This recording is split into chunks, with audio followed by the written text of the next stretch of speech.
2000 ఏళ్లనాటి ప్రసిద్ధ తమిళ రాజు పారి గురించి మనం విన్నదంతా నిజమేనా?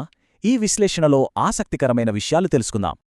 2000 ఏళ్లుగా చరిత్ర ఈ గొప్ప రాజు జీవితాన్ని ఒకే ఒక్క వాక్యంతో కుదించేసింది. అదేంటంటే, ఆయనొక మృదువైన, శాంతియుతమైన దాత అని చెప్పే ఒక అందమైన పిల్లల కథలా ఇది మిగిలిపోయింది.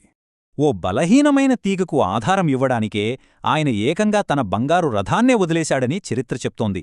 నిజమేనా?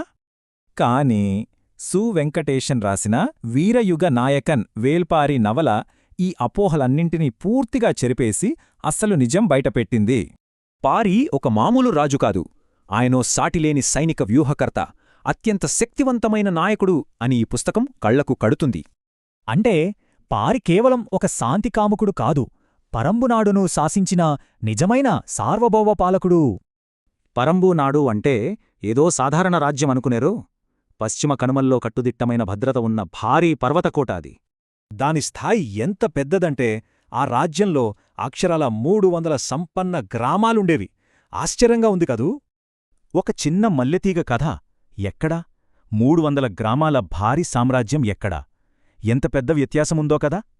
ఆనాటి అతిపెద్ద సామ్రాజ్యాలను సైతం ఒంటరిగా ఎదిరించి నిలబడిన ఒక అద్భుతమైన వీరుడిని ఈ వాస్తవం మనకు పరిచయం చేస్తోంది.